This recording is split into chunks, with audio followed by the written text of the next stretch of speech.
Okay, the next chapter is a little bit of a standalone chapter to some degree. It gives us a new date here, the 9th year, the 10th month, and the 10th day. It's a couple of years later, a year and a half later, actually. And this is going to serve as like our cliffhanger for now. Our last date was beginning of chapter 20, 7th year, 5th month, 10th day. This is now 9th year, 10th month, 10th day, so about 2 years later. And this is an important event that we're going to be reading about here. This is also going to be kind of like a cliffhanger chapter, because we're not going to get back to this narrative until after a section in the middle here, which is going to interrupt the current events. Excuse me. So, Ezekiel chapter 24. Man, I've got some burpings in today. I'm not sure what's going on there. In the 9th year, in the 10th month, on the 10th day, the word of the Lord came to me. Son of man, or human, record this date, this very date. So now we know why he was being so careful to record the dates. They usually weren't. Dates were usually not that important to these people, but this one is. Because the king of Babylon has laid siege to Jerusalem this very day. So in the last batch of visions we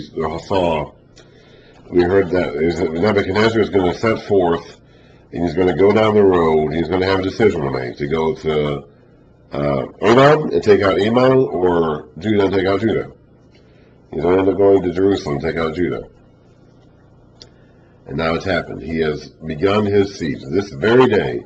The city hasn't fallen yet. This is simply the beginning of the siege, but it started today. This very day it started. Tell this rebellious house a parable, and say to them, this is what the sovereign Lord says. Put on the cooking pot, put it on, and pour water into it. Put into it pieces of meat, all the choice pieces, the leg and the shoulder. So this is, again, priestly imagery of the sorts of meat they were allowed to eat from the sacrifices. Fill it with the best of these bones. Take the pick of the flock.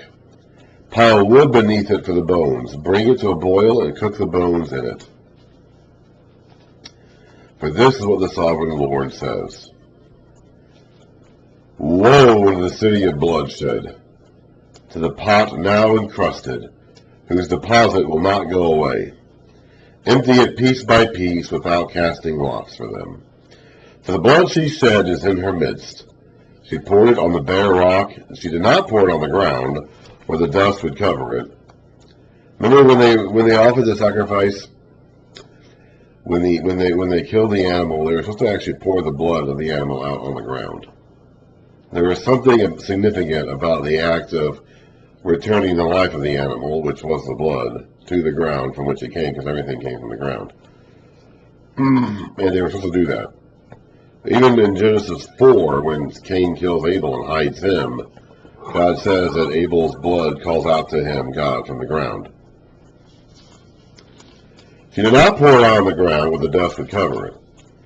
To stir up wrath and take revenge, I put her blood on the bare rock, so that it would not be covered. Therefore, this is what the sovereign Lord says. Woe to the city of bloodshed! I too will pile the wood high. So heap on the wood and kindle the fire. Cook the meat well, mixing in the spices, and let the bones be charred. Then set the empty pot on the coals till it becomes hot and its copper glows,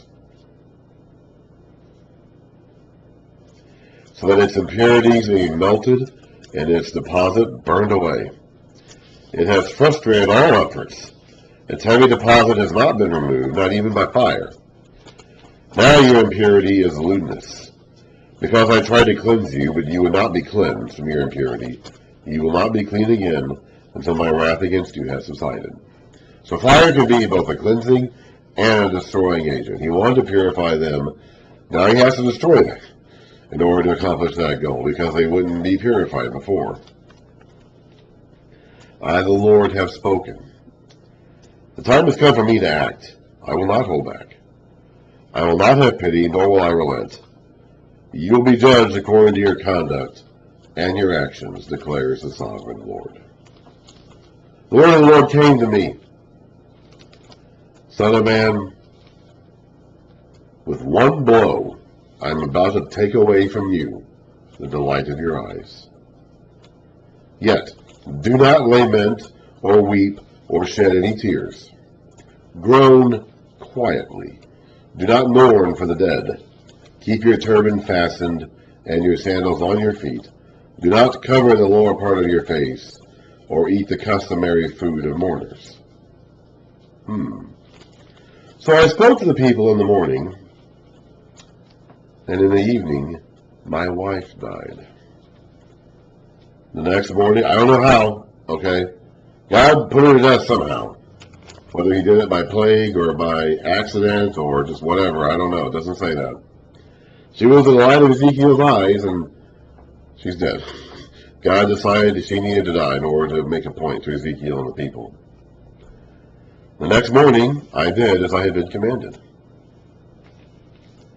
Then the people asked me, "Won't you tell us what these things have to do with us?" So I said to them, "The word of the Lord came to me. Say to the house of Israel, this is what the sovereign Lord says. I am about to desecrate my sanctuary, the stronghold in which you take pride, the delight of your eyes, the object of your affection." So Ezekiel's wife was the delight of his eyes. He must have been quite happy with his wife. And God took that away from him, took her away from him. He's going to take away from the people what they consider to be the delight of their eyes, which is the temple. The sons and daughters you left behind will fall by the sword.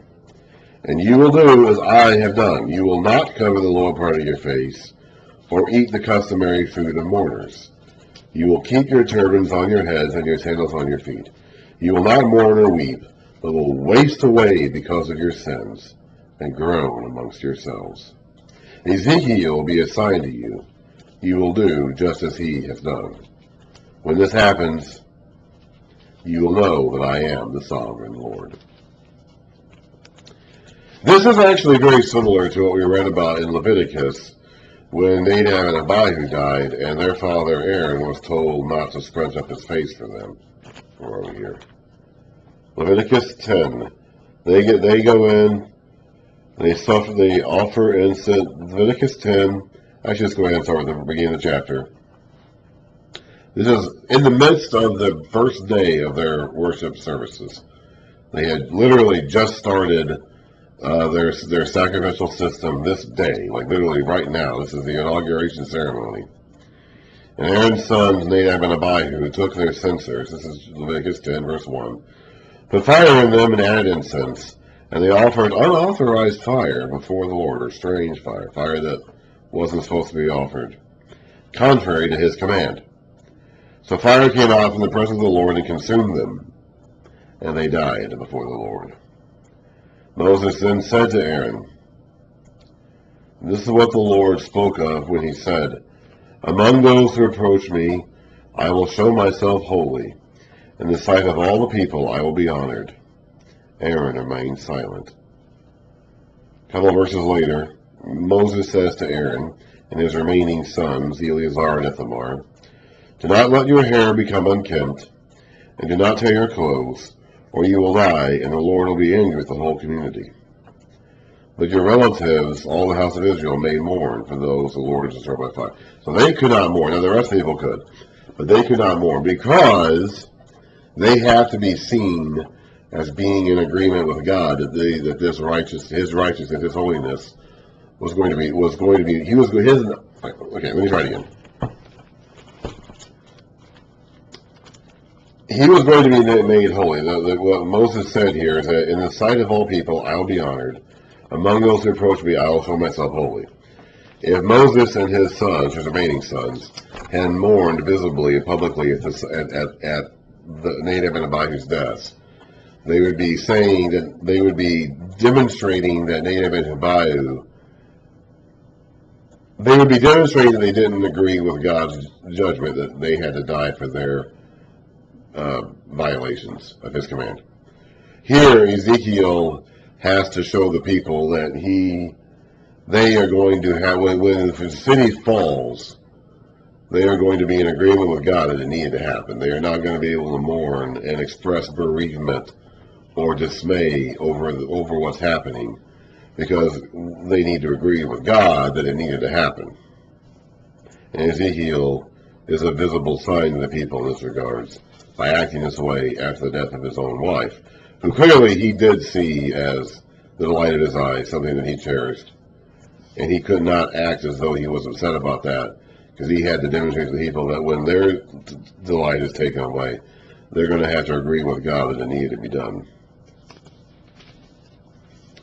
And you, son of man, on the day I take away their stronghold, their joy and their glory, the delight of their eyes, their heart's desire, and their sons and daughters as well, on that day, a fugitive will come to tell you the news. At that time, your mouth will be opened, you will speak with him, and will no longer be silent. So you will be a sign to them, and they will know that I am the Lord. So a guy is going to come and give the news that Jerusalem has fallen. Once Jerusalem falls, which is still a couple years away yet, but when that happens, the day that happens, a runner, a messenger, is going to set out from Jerusalem back to Babylon to tell the news to the people. And when that guy gets there, Ezekiel will finally be able to speak again. Now, I don't know, this has been going on since the beginning of the book. I'm not entirely clear. I guess he literally was mute, except for when God gave him a message to speak. Apparently Ezekiel was mute the rest of the time. I mean, we read about all these weird things Ezekiel's been doing to demonstrate to the people God's messages. You know, he was lying on his side, he was throwing his hair around, he's acting like he's digging out through a wall. He's been doing this from the beginning, and from the beginning we've also been hearing about him being mute. Now, I don't know if that just means he doesn't speak from God unless God speaks, I don't know, or if it means he literally is mute. I get the impression he's literally mute, because other prophets have, spoken the message of God from time to time, but we haven't heard about them being muted whenever God is not speaking with them. So in fact, we are hearing that with Ezekiel, so something about Ezekiel seems to be different from the rest, and I'm assuming it's because God literally did make him mute, except for when he gave him a message to speak to the people. I don't know. I honestly don't know. At any rate, when that happens, when Ezekiel's muteness, whatever that means, is going to end when this fugitive arrives from Jerusalem after the city falls, and that's when they'll know that the city has fallen, and what God said he was going to do, he did. Now we're going to read about that in a few chapters from now. That was Ezekiel 24. We're not going to actually read about that until Ezekiel 33. So from 25 to 32, we have something else to talk about instead, and we have other nations that need to be dealt with. And that section of Ezekiel is actually not going to be arranged in chronological order, for the most part. Some of it will be, but he will still give us dates. Ezekiel is thoughtful enough that even when he's following the typical Hebrew pattern of not arranging things chronologically, he's still giving us plenty of dates. It's just this section of Ezekiel is more like a typical Hebrew section, and that the dates are just not really that important. The dates have been important in the rest of the book because we're following the development of the fall of Jerusalem as it happens, which we just read about. God giving Ezekiel basically a special satellite broadcast of the day that the siege begins. So the dates in Ezekiel are important because of that. So there is a specific reason why Ezekiel, unlike all the other Hebrew prophets, is so focused on dates. There is a reason for it. But in this section, when you talk about the other nations, that's not as important. So even though he is still going to be giving us plenty of dates, he is not going to be arranging the material according to those dates, like he does in the rest of the book. So he becomes much more like a typical Hebrew prophet during this section.